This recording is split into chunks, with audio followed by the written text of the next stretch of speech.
Okay, so Dale, Donald and Sean here from Zephyr Wargames.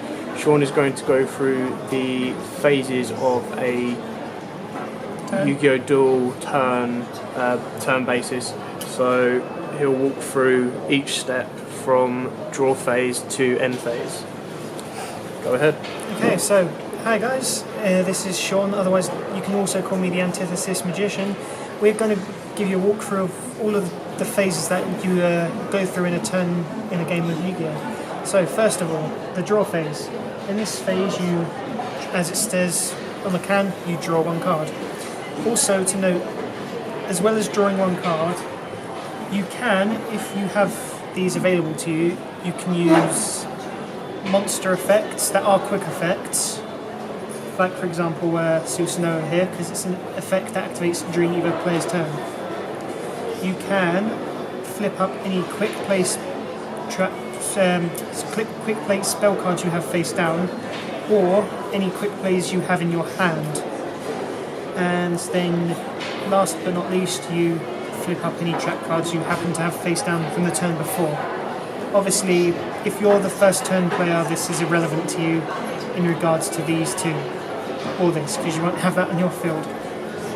So that's very simple, it's just you draw one, activate any effects you can. Okay. So, just to reiterate, in the draw phase you can activate any quick play spell cards, which we talked about in our previous discussion. It's the one with the Thunderbolt in the top right hand corner. Yep. You can play any quick play monster effects, and basically monster effects that are considered quick play state during either player's turn. Or you can flip face up any trap cards that have been previously set the turn before. Okay, so that's the draw phase. Next we have the standby phase. Now in this phase, what happens is you just get to use any of your monster effects that would occur in here, or spells and traps like we did with the draw phase. It's very similar in that regard. So, for example, here we have Armed Dragon level 3, who says, during your standby phase, send this face-up card to the graveyard to special summon one Armed Dragon level 5 from your hand or your deck. So you would go into your standby phase. While he's face-up on the field, you would send him to the graveyard, and then you would, from your hand or your deck, you would special summon a level 5 Armed Dragon from either your hand or your deck. So standby phase is basically card specific. If your card specifically states standby phase, so obviously another well-known card is Cyframe Omega, which specifically states during your opponent's standby phase. Thank you, Donald. So it has to specifically say standby phase to be activated. So in the standby phase, for this example, you would have him already face up on your hand, on the field, from the turn before. You would send him to the graveyard and special summon Armed Dragon level 5 from either the deck or your hand.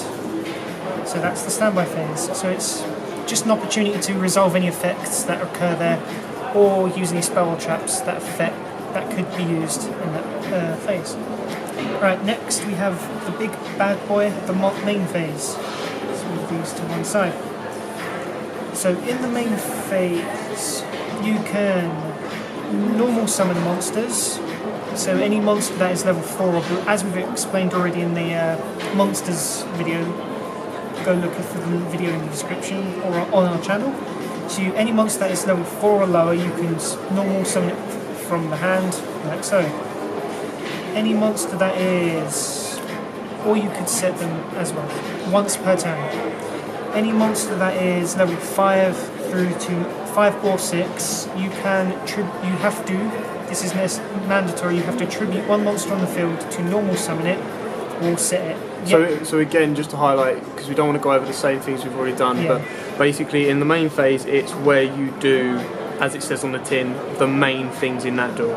So it's your last phase before the battle phase, so you can drop down your levels 1 to 4 monsters, or you can tribute your monsters 5 and 6 and above. So that's basically where you get the monsters out. You either set or summon. You can choose to set or activate your spells or your traps, but you tend to leave that for your main phase 2, which we'll get to after the battle phase.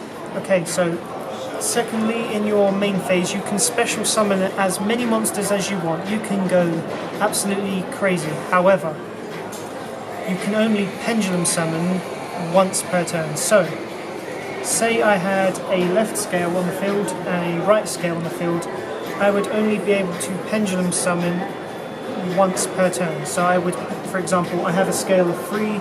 Also, we have covered this as well in our channel already. So I have a scale of 3 and a 5. I can only pendulum summon level 4s. Sorry, so I don't need that. So I would special summon that in attack or defense, and that is my one pendulum summon for the turn. Okay, so just to reiterate, pendulum summoning, you can pendulum summon as many monsters as possible, but you can only do it once per turn. Yes. So it's the same as a normal summon. You can only normal summon once per turn unless stated by another card effect. Special summons can happen as many times as the card states in the main phase. And just to quickly go over the pendulum summon, you would only do them from either your hand or face up from the extra deck. Yeah. So that's that. Right. Whereas special summons can come from anywhere. They can come from the deck, the grave, the extra deck, or your hand. And last but not least, in the main phase, we have spell cards. You can activate as many as you want. There is literally no limit to the amount of spells or traps if they're already face down. You can activate in the main phase. Very simple. Okay. Sorry? Yeah, so also in the main phase you can activate spells or traps, activate monster effects during your main phase.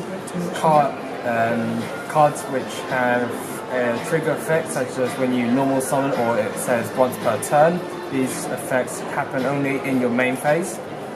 And you can also use cards that can be used in the opponent's turn as well. So these 3 sort of effects are ones you can also use in main phase. So on to battle phase. This one, which is notoriously the most complicated of all the phases in your turn. So we do apologise if this takes a while or if it gets complicated. So the battle phase, for example, say this is where you obviously battle. You declare attacks with your monsters, attacking your opponent's monsters, be they in attack, defense, set and face down defense, you name it. So we're going to just give you a couple of examples of the kind of battles that could occur in this phase. So, for example here, I have a Kyberman on my side of the field with 200 attack. If I were to attack my opponent's Myosenju dieback, who's currently in face-up defense, I would take 100 points of damage because the difference between his defense and my attack is 100. That's very simple. Okay, for other instances, we have 2 monsters whose attack points are the same. In this instance, Blue Eyes White Dragon and Myosenju dieback both have 3,000. So if I were to attack my opponent's Myosenju dieback, both monsters would be destroyed. My Blue Eyes would go to the graveyard, and the dieback would go to the extra deck face up because it's a pendulum monster. Okay, so just to explain quickly, if you attack a defense position monster that has more defense than yours, you just take damage. Your monster does not get destroyed. Yeah. If you attack a face-up attack position monster that has the same attack as your monster, this is called crashing. So where they both have the same attack, they crash into each other and they are both destroyed. Excellent. The other standard one is you attack an opponent's monster that has more attack, less attack than yours, and the remaining damage, or the difference between the life points. So for example, Kyberman's on 200, Blue Eyes is on 3,000. There's 2,800 difference. Because Kyberman's in attack, Kyberman goes to the graveyard, and then I would take, for example, if Sean was attacking me, I would take 2,800 damage to my life points. And obviously your life points are generally 8,000. That's how you start off the duel. Okay, and lastly is if you attack an opponent's monster that is in defense position, be it either face down or face up. So what would happen is you would declare an attack on the opponent's monster that is in defense position. If it was face down, it would get flipped face up. Any flip effects would occur in the damage step. So it flips face up. Then we enter the damage step, and you would then determine the difference between your monster's attack and their defense. So in this instance... Okay, well, let's break it down, because... Yeah, this is the bit where let's break it down. So, your opponent has a defense position monster, you have an attack position monster. You've entered your battle phase, right? Your battle phase has now started. Now walk it through step by step. Okay. So, I'm going to declare an attack on my opponent's defense position monster. So there we go. So go with face up first. To make it easier, So we'll go that's face up. so battle phase. You declare your attack. So I'm going to You attack. choose your monster and you target the monster you're going to attack. That's your declaration. Yes. So then, what happens is we move on to the damage step after I've finished declaring my attack, and my opponent hasn't activated anything in response to the attack declarations. What can they activate in response to declaration? So if my opponent were to activate something in response to me attacking, they could activate cards such as Scrap Iron Scarecrow. And obviously, as we've gone over in the video for trap cards, what happens is you will just follow what it says. So Scrap Iron Scarecrow is the specifies when your opponent declares an attack. Yeah. Most often cards that you can use in this time frame are they specifically specify when your opponent's monster declares an attack. Like for example, either Magic Cylinder or Mirror Force. A good example here in Mirror Force, it says when the opponent's monster declares an attack, destroy all attack position monsters your opponent controls. Very simple. So as we said, when that happens, you flip one of these and then resolve the card. So when you declare your attack, your opponent can only activate cards in response to the declaration that specifically states so. Yes. They can't activate these cards sooner or later. But this is the only time they can use that. So after your declaration, you move on to your damage step, Right. and that is too late to activate these cards. So this is highlighted. If anyone tries to activate these cards during the damage step, They're cheating. so basically what you need to say is, I declare my attack, this card is going to attack that card, have you got any response? If they don't respond, it is then too late for them to activate. You can also activate your own spell traps when Which you can, when specified when monsters attack. So you can very well activate cards like Magician Circle, which is when a spellcaster type monster declares an attack. Each player special summons a spellcaster with 2,000 or less attack and face up tap position. So this also works for either when your opponent declares attack or when you declare an attack. So you can activate these spells or traps as well. As the turn player, you have the option to activate first. So you would activate Magician Circle, and then your opponent will have the option to activate cards like Mirror Force, Magic Cylinder, etc. And It works the same with Call of the Haunted and stuff like that. You need to do it during the declaration, not the damage step. Basically, the damage step is when it hits your life points. That is where it becomes too late for certain things, which Sean is now about to go through. okay.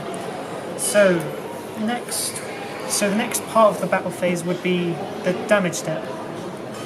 Now, in the instance that my opponent had a monster that was face down, the monster would be flipped face up.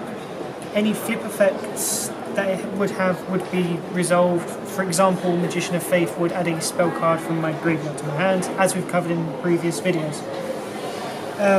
Now, in this part, the opponent that you're declaring an attack to, or yourself, if you have any face down yourself, you can activate what's known. You can activate a trap card. Or spell cards. Or spell cards. No. Quick play spell cards. Or quick play spell cards, correct, yes. Only as far as if the spell or trap has an effect that would modify the attack stat or defense stats of the monsters in question, be it either Blue Eyes or Cardman in this instance.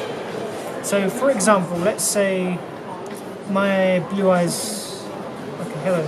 Let's say I was using my dog chase. Thank you, Donald. I would declare an attack with the Dolce Mageline. The opponents would move on to the damage step. Now I would flip my Dolce lesson. What this would do is I would target one Dolce monster in my graveyard. I would shuffle that into my deck, and if I do, all my Dolce monsters I control would then gain attack and defense. They gain 800 attack and defense. So it's hard to read upside down, dude. So my Dolce Mageline in this phase would then gain 800 attack and defense, becoming 23 and 2,000. Sorry, no, that's wrong. 22, 2,000. So again, to highlight in the damage step, the only cards you can really activate are quick play spells or quick monster effects or specific traps that state so, that basically quickly change your cards or your opponent's cards' attack stats or defense stats. Great examples are such as Honest, which activates during the damage step. So, if your opponent, for example, activates Mirror Force, you then don't activate Honest. Because you're not going to the damage step. Exactly. So, for example, if we was in the damage step and I discarded Honest, and my opponent then activated Mirror Force was incorrectly played. So Mirror Force would have to be flipped back face down, and your monster would continue its attack with the boost from Honest. So again, the damage there is really quick play cards that affect the attack or defense stats of your monsters or your opponent's monsters. Yeah. Right, so once damage step is commenced, the ending of the damage step to signify that is damage towards your opponent's life points, or if in defense position their monster is destroyed. That is the end of the damage step. You can then move on to, obviously this cycle of declaration and damage step is repeated for each monster you have face up in a tap position that you want to continue attacking. So for example, if you have these three, you would do the same process for Blue Eyes, same process for Mageline, and same process for Honest. Over and over again, just rinse and repeat. So as soon as you've finished with your attacks, that's kind of the end of the battle phase. You can activate quick play spell cards such as, or stuff like Call of the Haunted, which brings you out another monster, and you can repeat the process of attacking again. But as soon as all your monsters have attacked, that's kind of it. That's the end of the battle phase, and you move on to your main phase 2.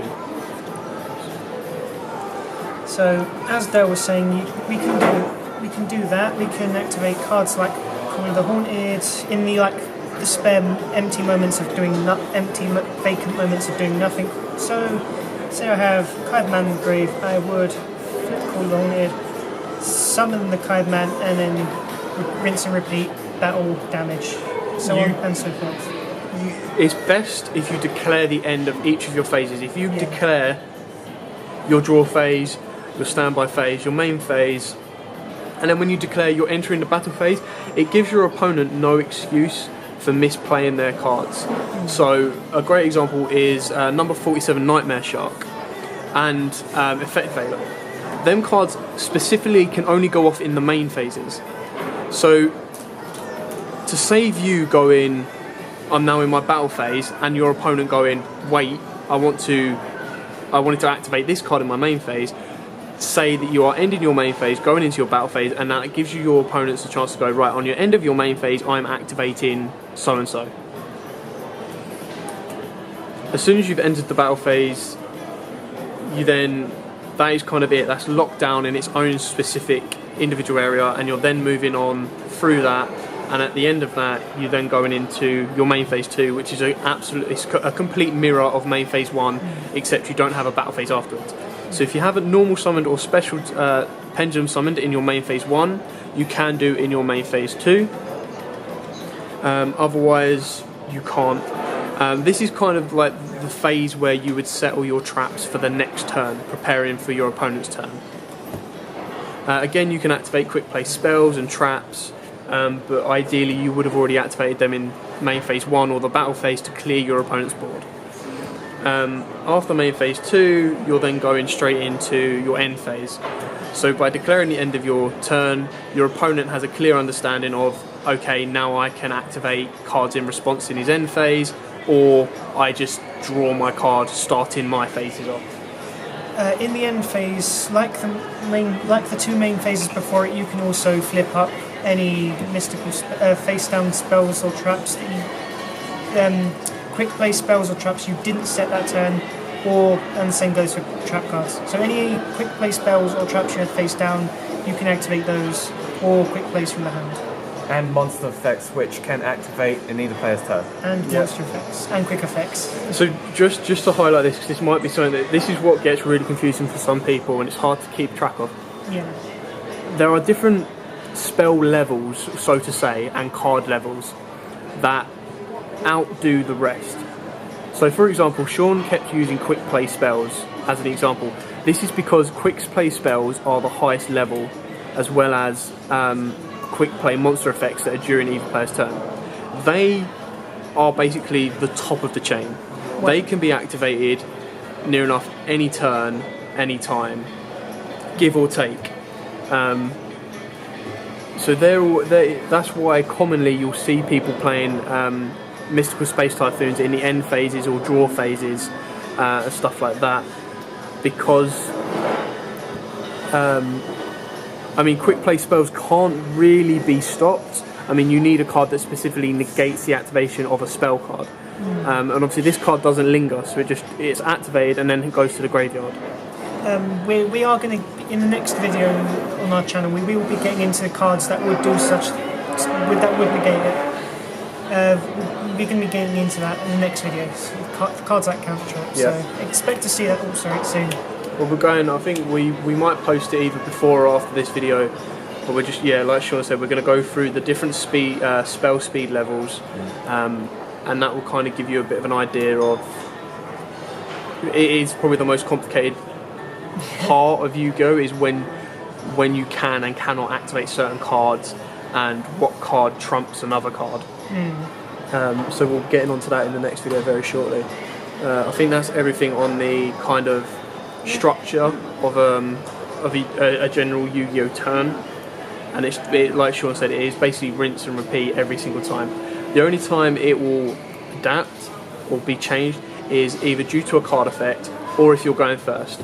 If you're going first, you basically don't have a battle phase and you don't have a draw phase. Everything else is the same. Yeah. So yeah, don't forget to like, comment, subscribe, share our YouTube channel, and we'll be bringing you a couple more of these tutorials, advanced editions, just to get guys either that have been away from Yu-Gi-Oh! For a long time back into it, or those that just want to pick up and get into it at a steady pace. So thanks for watching, and Donald's Magical. Happy Doling. Sayonara.